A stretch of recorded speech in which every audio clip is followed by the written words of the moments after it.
அஸ்ஸலாமு அலைக்கும். எல்லோரும் எப்படி இருக்கீங்க? நல்லா இருக்கீங்களா? நம்ம சேனலில் இப்போ தான் ஃபஸ்ட் டைம் பார்க்குறீங்கன்னா சப்ஸ்கிரைப் பண்ணிக்கோங்க. அப்புறமா இன்றைக்கி ரெசிபி என்ன பார்க்க போகிறோன்னு பார்த்தீங்கன்னா மரவள்ளி கிழங்கு அடை தான் பார்க்க போகிறோம்.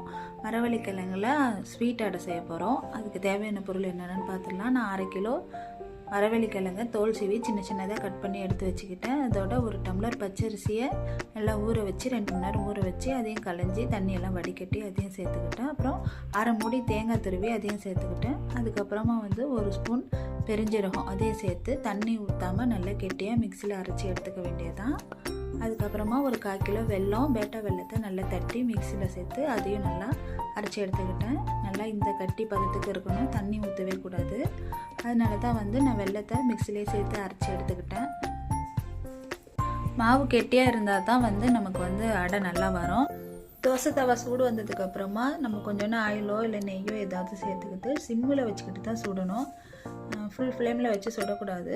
ஃபுல் ஃப்ளேமில் வச்சோன்னா சீக்கிரமாக தீஞ்சிடும். ஏன்னா இது இனிப்பு அடைங்கிறதால நம்ம இதை சிம்மில் வச்சு தான் சுடணும். நல்லா சுட்டதுக்கப்புறம் முறுமுறுன்னு நல்லாயிருக்கும். இது நம்ம உரப்படையாகவும் செஞ்சுக்கலாம். நான் பிள்ளைங்களுக்கு ஸ்வீட் அடை தான் கொஞ்சம் பிடிக்கும். அதனால் இன்றைக்கி ஸ்வீட் அடை தான் செஞ்சேன். பாருங்கள், சிம்மில் வச்சு சுட்டோன்னா இந்த மாதிரி நல்லா முறுமுறுன்னு நல்லாயிருக்கும் சுட்டதுக்கப்புறம். ஏன்னா இதில் நம்ம அரிசி மாவு சேர்க்குறோம்ல, அதனால் பச்சரிசி சேர்த்துக்கிறதால டேஸ்ட்டாக நல்லாயிருக்கும்.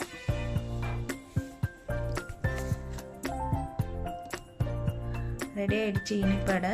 இந்த ரெசிபி உங்களுக்கு பிடிச்சிருந்துச்சின்னா நம்ம சேனலை லைக் பண்ணுங்கள், ஷேர் பண்ணுங்கள், கமெண்ட் பண்ணுங்கள், மறக்காமல் சப்ஸ்கிரைப் பண்ணுங்கள்.